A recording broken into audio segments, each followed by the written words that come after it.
Lo primero, me presento, soy Lourdes Martín, soy asesora jurídica de Plena Inclusión, Comunidad Valenciana, y vamos a hablar un poquito de personas con discapacidad intelectual en desarrollo y el trato que debemos tener con ellos. A ver si me aclaro. Primero, ¿quiénes somos? Pues somos un movimiento que está compuesto por diferentes asociaciones, nuestros socios son asociaciones de personas con discapacidad intelectual y de personas con problemas del desarrollo, como puede ser síndrome de Down, autismo, parálisis cerebral. ¿Cuántos somos? Lo veis en la diapositiva, un mogollón. No hace falta que entremos a eso a estas horas, ¿no? Es un movimiento que recoge 60 asociaciones. Nosotros somos Comunidad Valenciana, Valencia, Castilla y Alicante, pero Plena Inclusión está implantada en todas las comunidades, en toda España, y hay una confederación en España que nos agrupa a todos, ¿vale? Es decir, es un movimiento organizativo con implantación en todo el territorio. ¿A qué nos dedicamos? Pues prestamos apoyos para que las personas con discapacidad intelectual y del desarrollo pues, puedan conseguir su proyecto de vida a través de los ajustes, de las oportunidades y, por tanto, conseguir al final su integración como ciudadanos de pleno derecho que son en una sociedad que debe ser pues, mucho más justa y mucho más igualitaria. Lo primero que cuando uno habla de discapacidad intelectual se plantea es cómo lo reconocemos. ¿Cómo reconocemos la discapacidad? Pues es el primer estereotipo con el que nos encontramos. Las personas con discapacidad, todo el mundo piensa, se lo vemos en el físico, lo detectamos. Pues no, no es cierto. Hay síndromes que tendrán unos distintivos físicos y síndromes que no tienen ningún distintivo físico. Además, nos encontramos en el ámbito en el que estamos con numerosos prejuicios, ¿no? La persona con discapacidad miente, es como un niño, no tiene sexualidad o la tiene exacerbada y no la controla bajo ningún concepto. Es decir, estamos siempre con una serie de mitos, de prejuicios, de estereotipos que van condicionando y van condicionando, en este caso que estamos hablando del ámbito jurídico, van condicionando su paso por todo el proceso judicial. Además, una característica muy común en la mayoría de las personas con discapacidad es que tienen una mayor vulnerabilidad procesal. ¿Por qué? Porque tienen un índice muy alto de deseabilidad social. Es decir, ellos lo que van a pretender es agradar a su interlocutor, decir lo que ellos piensan que quiere oír para agradarle. Con lo tal, sea o no cierto. Con lo cual, en el ámbito jurídico se crea una especial vulnerabilidad procesal. Por ejemplo, además, en función de cómo les preguntemos las cosas, nos van a decir que sí o que no. Si la pregunta es afirmativa, ellos siempre van a contestar en sentido afirmativo. Y si es negativa, van a contestar. Si yo digo, ¿a que estabas en la cocina? Me va a decir que sí. Pero si automáticamente le pregunto, ¿a que no estabas en la cocina? Me va a decir que no. Luego tienen otra, en determinados síndromes, en los que tú, si le das 3 opciones, eligen la primera o la última, independientemente de que sea cierto o no. Si yo le digo, estabas en el comedor, en la cocina o en el baño, hay quien me va a contestar en la cocina, o hay quien me va a contestar en el baño, pero igual no estaba en ninguno de los sitios. Ese es el primer escollo con el que nos encontramos. ¿Qué es la discapacidad intelectual? Pues la discapacidad intelectual ha ido desarrollándose el concepto y que es que yo tengo una serie de limitaciones para las habilidades de mi vida diaria. Es decir, tengo una serie de limitaciones que se ven acentuadas por el entorno. Ahora veremos que el concepto de discapacidad ha sido modificado, además la última es muy reciente, en la que siempre se habla de la limitación unida a la interacción con el entorno. Si mi entorno es fácil, si mi entorno es accesible, yo tendré menos discapacidad, ¿vale? No es ningún problema de salud mental. La persona con discapacidad intelectual tiene más dificultades para comprender, para entender, para comunicarse, pero no es un problema de salud mental. Hay diferentes tipos y causas. Normalmente se da en el embarazo, en el nacimiento, y aquí vemos que expone hasta los 18 años. Veremos luego que eso se ha modificado muy recientemente. y se ha marcado a los 22 años, ¿vale? Porque se ha demostrado que seguimos desarrollándonos hasta los 22 años. Entonces, por un lado, se amplía hasta los 22 para poder prestar los apoyos que pudieran necesitar y además también tiene una base a la hora de poder acceder a prestaciones sociales, ¿vale? Había muchas veces que los 18 años se quedaba corto y había gente que no podía acceder. Lo que no hablamos nunca de discapacidad intelectual es cuando viene a causa de un accidente. Será otro tipo de discapacidad, pero nunca es una discapacidad intelectual. Así a modo para que veáis unos datos, pues por ejemplo en España 1 de cada 100 personas tiene discapacidad intelectual y del desarrollo y en estos momentos hay más de 268.000 personas con una discapacidad intelectual reconocida. Es decir, es mucho más frecuente de lo que podemos pensar. Hay personas con grandes necesidades de apoyo, evidentemente, que no son capaces ni siquiera de realizar sin apoyo sus actividades o rutinas diarias, pero hay muchísimas personas con discapacidad que tienen un alto grado de autonomía. El último informe que se hizo, pues viene a constatar que el 85% de las personas con discapacidad son muy autónomas, tienen una discapacidad leve, moderada y, por tanto, una autonomía para su proyecto de vida grandísimo. Voy acelerándome, ya lo sé, pero cuando hablamos de discapacidad cambia, hemos dicho todo el concepto y hablamos siempre de apoyos, siempre. ¿Por qué? Porque la discapacidad se define como la dificultad de la persona con el entorno, con las barreras que encuentra. Y a partir de aquí, ¿qué apoyos tenemos que proveer? Pues como estamos en ámbito jurídico y es el que nos toca, pues es de obligada mención, evidentemente, el artículo 7 bis de la Ley de Enjuiciamiento Civil, que todos conoceréis, y que obliga a la Administración de Justicia a realizar todas las adaptaciones y ajustes cuando sean necesarios para garantizar la participación de las personas con discapacidad en condiciones de igualdad. Es decir, es una obligación. Desde que se modifica la Ley 821, ya no estamos hablando de conveniencias o no, sino de obligaciones, de reconocimiento legal de la persona. Y el artículo 7 dice, primero, que yo voy a tener derecho, la persona con discapacidad tiene derecho a entender y ser entendida. Y por tanto, todas las comunicaciones deberán adaptarse para que las entiendan. Además, es una doble vía, ¿vale? Yo me tengo que hacer entender, pero tengo que entender. No se trata de que yo suelte. En segundo lugar, hay que prestar todos los apoyos necesarios que le hagan falta a esa persona, ¿no? En este caso, pues en un momento determinado, como estaba la compañera de antes, pues si hace falta una interpretación de lengua de signos, etcétera, etcétera. La tercera figura, que es la que a nosotros más nos afecta directamente y por la que desde Plena Inclusión hemos luchado muchísimo hasta su reconocimiento legal, es la figura del personal facilitador. Figura del personal facilitador que recoge la ley y por tanto es obligatoria. Y por tanto la persona tiene derecho a un personal facilitador que le acompañe durante todo el proceso, incluyendo las diligencias preliminares, durante todo el proceso para que la persona pueda comprender qué es ese proceso, qué consecuencias tiene ese proceso y tomar su decisión informada. Lo importante es que la persona toma su decisión. Aparte puede estar acompañada de una persona de su elección que decida porque se siente más tranquilo, pero esto no quita la figura del personal facilitador, que es un profesional. ¿Qué problema nos encontramos? Pues el de siempre, que la ley suelta ahí, tiene usted derecho a esto, pero luego no hay un desarrollo reglamentario, no hay un perfil de actuación, no hay un protocolo de actuación. Es decir, pues aquí cada uno va construyendo según puede o quiere, ¿vale? Pero es una figura absolutamente obligatoria.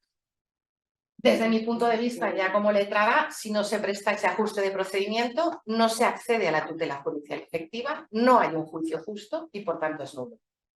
Ya hay sentencias que podemos llevar a ese ámbito. Ha sido por no traducir a una persona extranjera o por no practicar una serie de pruebas en un procedimiento de provisión de apoyos. Bueno, es una figura a la que la persona tiene derecho, porque si no se le presta el ajuste, no va a comprender el procedimiento. Siempre que hablamos de las limitaciones que tiene la persona con discapacidad intelectual, hablamos de la conducta adaptativa, ¿no?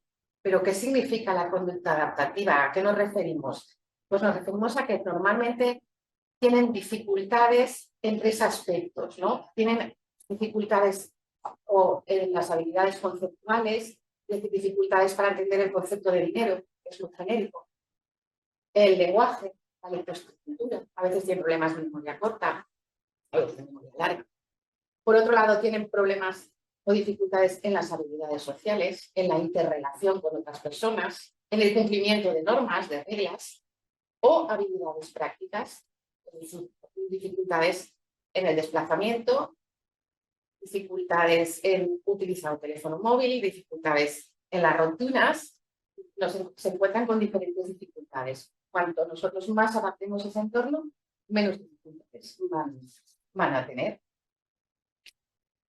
Ya hemos dicho que cambiaba la definición, me he anticipado a la diapositiva, porque ahora se centra todo en los apoyos, ¿vale? No nos centramos en la dificultad de la persona, no estamos en un concepto médico, no estamos en un concepto de diagnóstico. El diagnóstico de la persona debe quedar al margen. Estamos en un concepto de derechos humanos, estamos en un concepto social y por tanto tendremos que prestarle esos apoyos y eliminar las barreras del entorno que le dificulten en sus derechos. Por eso se habla de personas de apoyos personalizados hoy en día, ¿no? No vale el café para todos, ¿no? Cada persona va a necesitar su apoyo para su proyecto de vida. No hace falta que lo repita, hemos dicho que nos hemos ido a los 22 años precisamente por este tipo de cuestiones, por anticipar, por alargar y así conseguir pues mayores apoyos para las personas. Centrándonos ya en el apoyo que en un momento determinado pueden necesitar y más en el ámbito jurídico. Para las personas con discapacidad intelectual, que es a lo que yo me dedico, perciben policía y juzgado como un entorno intimidante, muy intimidante. Les da absolutamente pánico. Cuando además entramos ya a togas o autoridades, pues aún a veces les supone más bloqueo. Entonces vamos a ver una serie de pautas con las que nosotros podemos tratar con las personas. Lo que decía antes, actuar con la realidad, ¿no? Evitemos el sobreproteccionismo, evitemos el paternalismo. Explicar a la persona la secuencia y las consecuencias. La persona tiene que entender por qué está aquí, qué tipo de proceso tiene, qué se le está imputando en un momento determinado, qué consecuencias tiene. Para poner un caso concreto de una situación que se ha vivido aquí en estos juzgados, una persona con discapacidad intelectual se le citó como demandada en un procedimiento judicial y la persona fue y dijo, sí, claro que sí, yo debo esto y lo reconozco y lo pago y no sé qué. Y entonces el propio juzgado pidió un facilitador diciendo, es que aquí no hay un contrato, no sabemos si lo ha pagado o no. O sea, usted dice que llevaba una toga y que sí, que yo debo esto, pues yo lo debo y vengo y lo pago.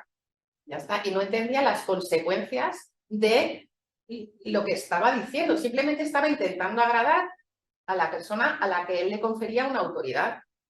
Por tanto, tenemos que ir con mucho cuidado y explicar. Reforzar, por supuesto, las conductas positivas. Estar atentos a sus respuestas. Y sobre todo, yo soy la primera que lo hago, evitar terminar las frases. Las personas con discapacidad intelectual necesitan sus tiempos y necesitan sus descansos.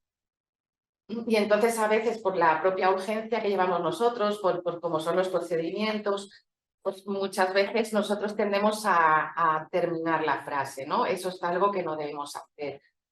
Además, cuando estamos hablando de personas con discapacidad intelectual, muchas de ellas tienen muchas dificultades para un relato libre. Si tú le das un relato libre, cuéntame qué pasó, va a ser muy pobre, con lo cual nos puede dar a entender equivocadamente que está mintiendo o que se lo está inventando, porque son muy pobres en detalles. Hay que tener paciencia y esperar sus tiempos. No suponemos que necesita ayuda. Preguntamos en un momento determinado si necesita ayuda. Si la persona necesita ayuda, nos la va a pedir. Va muy unido a la sobreprotección, ¿no? Por poner un ejemplo, fuimos a un colegio de abogados, no diré de dónde, no en esta comunidad, para aclararlo, fuimos a un colegio de abogados y bueno, era una charla en la que me acompañaba una persona con discapacidad intelectual. Estábamos lejos y nos vamos a comer y vienen las personas que han organizado la charla en el colegio. Y la persona con discapacidad, pues va al baño porque quiere ir al baño. Pues a los 10 minutos, creo que fue o así, la persona que además había organizado esa charla y que estábamos abogando con la autonomía y los derechos, dice, oye, ve a buscar a la persona, porque hace ya un rato que se ha metido en el baño y no sale. Yo le dije, pues va a ser que no. Llevamos 3 horas hablando de lo mismo. Persona, porque has decidido tú que tiene que hacer lo que tiene que hacer en 5 minutos y no en 10. Todos necesitamos nuestro tiempo, ¿no? Pero es por una sobreprotección positiva. Nunca lo hacemos con la intención de, sino que nos sale. En segundo lugar, hay que facilitar la información. Hemos acabado con las tutelas. No sustituimos la voluntad de nadie. La persona es una ciudadana de pleno derecho, tiene su plena capacidad y por tanto decide.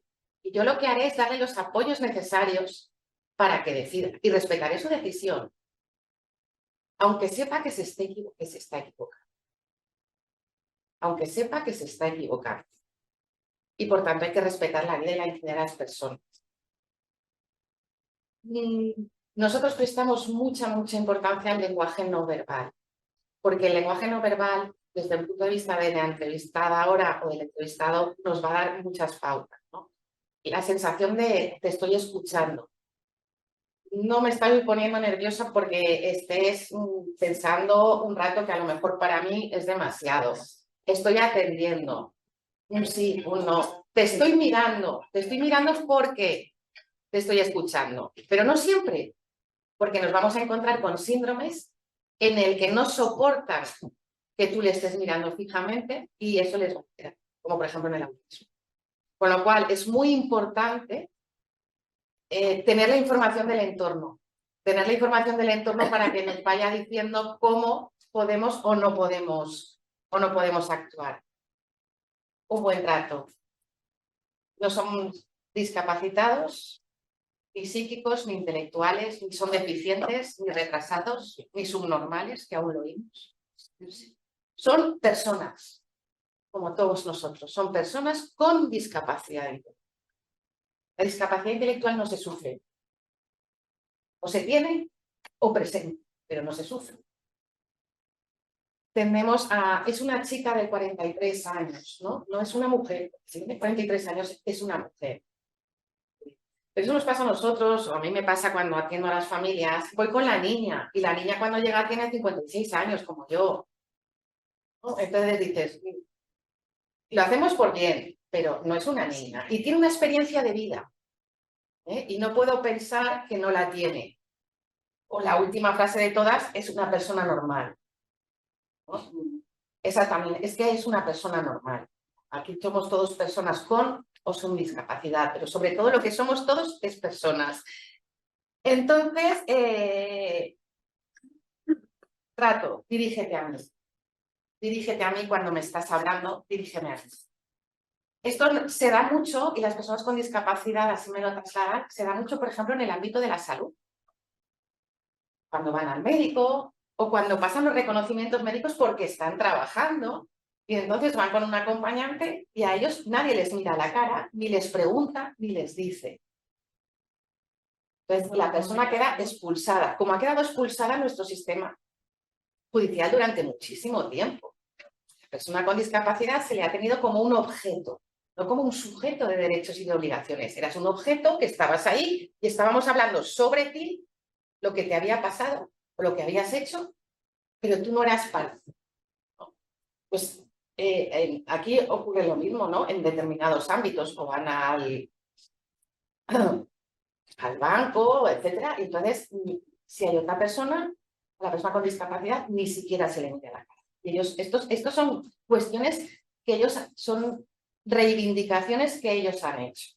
Nosotros tenemos formadores, personas con discapacidad intelectual, que los formamos en derechos, que a su vez forman en derechos a otras personas con discapacidad, pertenecen a nuestra junta, ellos tienen voz y tienen voto, evidentemente, como no podría ser de otra cosa, y reivindican, evidentemente. Y estas son reivindicaciones que nos han hecho, que no es que yo esté tratándome como uno más, y si soy un adulto, soy un adulto.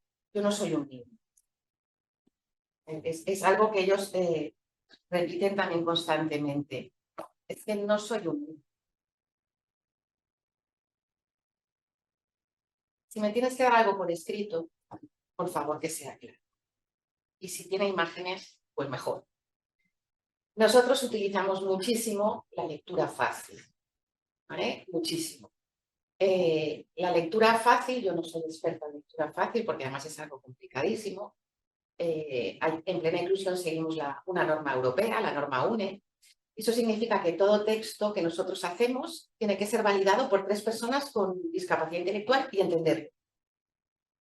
3 personas que además tengan diferentes dificultades de comprensión y que van rotando porque al final se lo saben y te lo vuelan, ¿vale? Es decir que... Entonces utilizamos muchísimo eso y utilizamos muchísimo los pictogramas. Incluso tenemos pictogramas, a ver, todo nuestro material es público y gratuito y en nuestras páginas está incluso cómo poner una denuncia.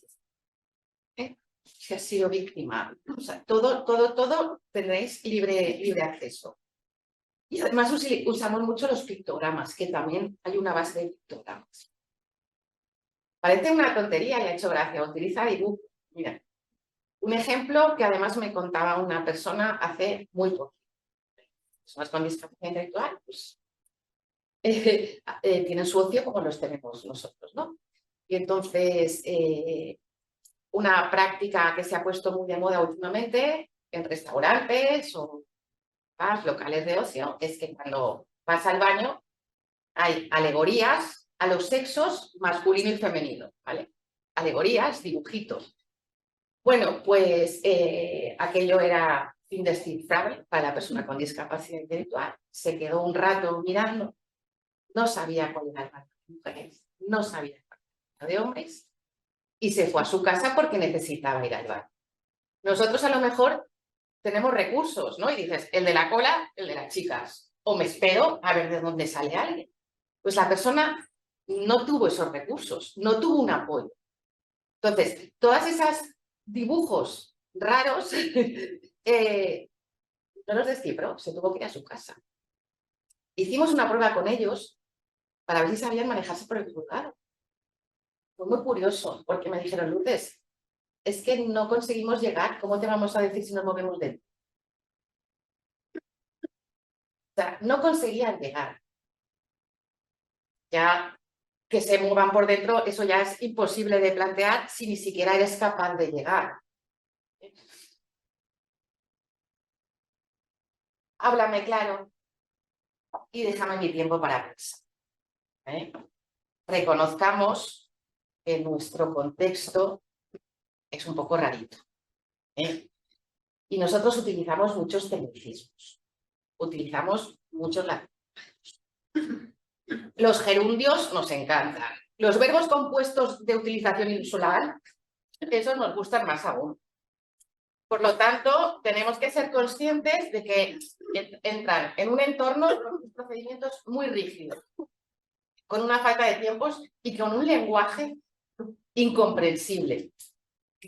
Se hizo hicimos un taller y estaban las personas con discapacidad intelectual, para que veáis. Y entonces, bueno, primero se les preguntaba quién hablaba más raro. Si el abogado, en este caso personalizamos en el abogado, pero puede ser justicia, si el abogado o el médico, que para mí los médicos hablan muy raro, pues ganábamos por goleada. O sea, el médico se la entendía, a nosotros no. Y tenían una tarjeta roja y una tarjeta verde, ¿no? Y entonces yo ponía un pie y me sacaban las tarjetas rojas y yo decía, ¿pero de qué vais? Pero si aún no he empezado. Y decía, pero no te vamos a entender. No te vamos a entender, Lourdes, ¿no? Entonces llega un momento en el que además, y más cuando empezamos a adaptar a lectura fácil, te planteas, ¿no? Las palabras que utilizamos o, por ejemplo, los términos que utilizamos que no tienen nada que ver con lo que usualmente se entiende, ¿no? Si yo le digo, ¿qué entiendes tú por el día de auto? Me dice, no tengo coche, ¿no? El otro día, hablando con una compañera, y fue algo, la verdad es que divertidísimo, porque además es un término muy nuestro y no te das cuenta hasta que no te abren los ojos, la famosa palabra evacuar. Os podéis imaginar, menos el sentido que le damos nosotros, los tuvimos todos, ¿no? Absolutamente todos. Es decir, utilizamos un lenguaje que para ellos es totalmente inaccesible. Tengo que decir que la lectura fácil se está usando no solo para personas con discapacidad intelectual, para cualquier persona con una dificultad de comprensión o un nivel sociocultural muy bajo, se está utilizando porque les abre el mundo. Les abre el mundo. ¿Qué voy a hacer en un momento determinado? Hablar pausadamente, pero además voy a comprobar que la persona me ha entendido. Porque la persona va a estar diciéndome que sí, aunque sea que no. Entonces yo muchas veces me echo la culpa y digo, ostras, creo que me estoy explicando fatal. ¿Has entendido? ¿Qué has entendido? Que soy yo, no eres tú que no me entiendes, soy yo. O me puedes repetir lo que te he dicho porque me he perdido. Y entonces ahí te das cuenta si la persona realmente te está comprendiendo o no te está comprendiendo. Porque ya hemos dicho que les cuesta muchísimo más que a las personas sin discapacidad un relato libre. Les viene tremendamente grande nuestro lenguaje. Les apabulla el tema del negro y de la toga. Yo normalmente tengo mi toga y entonces pues hacemos como va a depender siempre del grado de discapacidad que tenga la persona, evidentemente, pero bueno, hacemos como un juego, esto no muerde, póntela y verás cómo no te queda un bocado y no sé qué, no sé, ¿vale? ¿Por qué? Porque le pones bajo y le estás presionando. Bueno, vine a un juicio penal hace poco con una persona con discapacidad para que veáis, porque ellos son de rutinas, ¿vale? Entonces, evidentemente, empezó el retraso judicial, empezó, hasta que llega un momento que teníamos que entrar a salas y la persona con discapacidad me dice, no. Digo, ¿pero por qué no? Dice, porque es mi hora de almorzar. Y me toca la Coca-Cola, y es la única que me deja beber mi madre. Y no voy a pasar por alto mi Coca-Cola. Claro. Es decir, al final, ese retraso también influye en la persona, porque yo tengo mi rutina. Mi rutina que es, yo tengo mi bocadillo que me ha puesto mi madre y solo me puedo beber una Coca-Cola al día porque me pongo como una moto. Y si yo me puedo beber en almuerzo y en la hora de mi almuerzo, pues a mí me da esa, o sea, ya puede venir el gorda, que yo no entro por ahí. Yo me voy a almorzar y a tomarme mi Coca-Cola. Entonces, ese tipo de cuestiones hay que ir trabajándolas muchísimo. Evidentemente, ya hemos dicho, preguntar. La persona no quiere que nos anticipemos, no quiere que se lo hagamos. Ya lleva su marcha, ya lleva su ritmo. Si va a necesitar una ayuda, nos la va a pedir. Pero si no nos la pide, es autónomo con sus tiempos y lo que hay que hacer es respetar todos sus tiempos.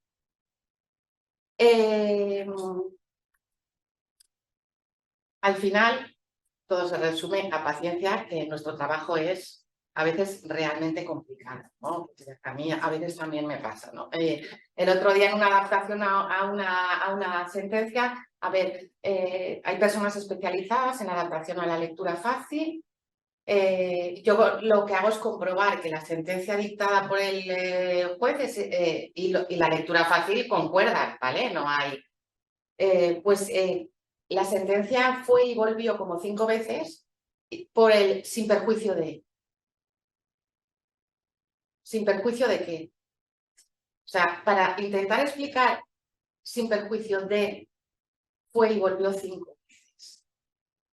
Pues yo, como vamos todo el día, pues entonces yo misma me repito, paciencia, momento zen. Es difícil para todos, ¿eh? Ahora, y lo último, Es que era lindo lo que estabas diciendo. A ver, espera, que me quitas gafas, que son... El chico de la Coca-Cola al final entró a juicio o convencisteis para entrar o no entró. ¿O qué pasó? Pues mira, me fui con él al bar, entré a hablar con su señoría. Bien.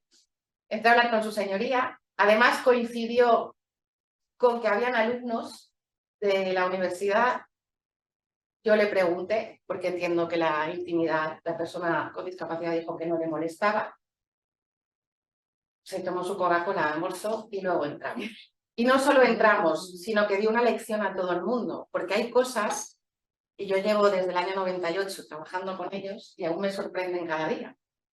Entonces, cuando llega la frase final de el acusado quiere decir algo, dijo sí. Y dije, madre mía, que esto, a ver dónde vamos. Y dio una lección. Dijo, yo entiendo que no he hecho nada mal, pero si lo he hecho mal, pido perdón.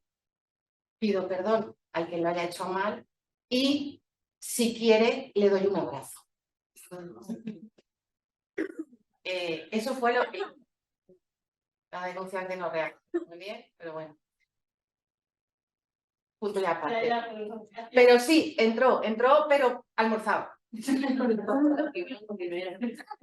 que ya venía a la cabeza que es un muy buen ejemplo del chico este de su rutina, porque muchas veces son gente de las 3 horas de retraso, y si todos hicieran como hace el chico este, que tiene mi rutina, si hay una cita a la hora tengo que entrar, entiendo los retrasos, los juicios y todo, pero si fuera así, igual los jueces pues me llevarían tarde, igual me explico, Mira, iría todo un poquito más rápido. Te puedo contar una anécdota. Hay una serie de rutinas, bueno, hay el servicio de limpieza de la federación, son personas con discapacidad intelectual, ¿no? Se le dan una serie de pautas por la empresa y yo no sé, mis compañeras, la de años que llevan intentando cambiar una pauta, y es que dejan la cocina para lo último porque les pilla comiendo y así la basura se queda vacía.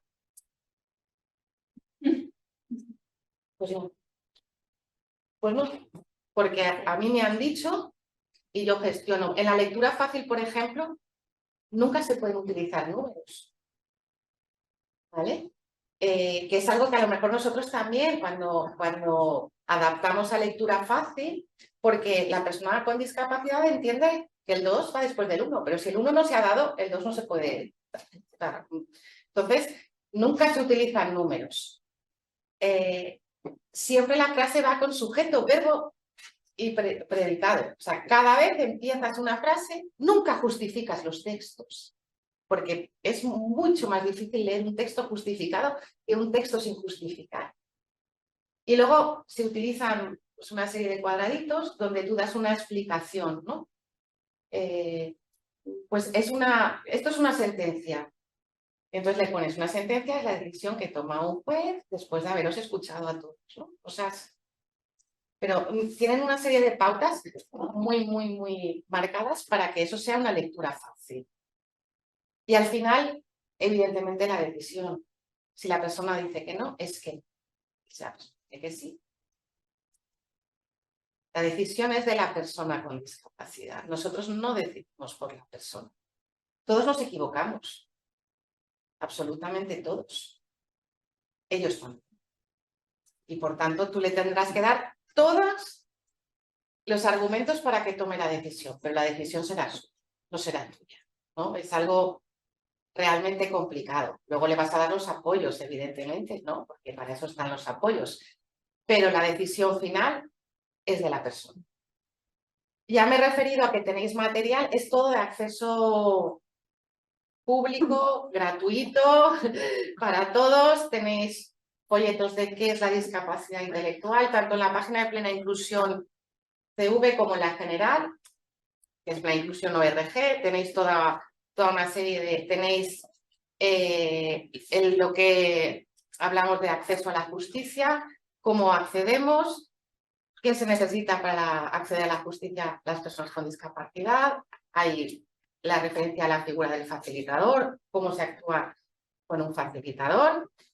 Imagino que eso llegará. Yo soy muy positiva en ese aspecto y creo que más pronto que tarde la figura del facilitador la tendremos todos. Pero bueno, yo me caracterizo por ser muy positiva. Esta es mi compañera, he venido a sustituirla porque está en un congreso precisamente en Toledo. Para cualquier cuestión que necesitaréis de nosotros, no lo dudéis, que nos podéis enviar cualquier correo y estamos a vuestra disposición para cualquier cosa.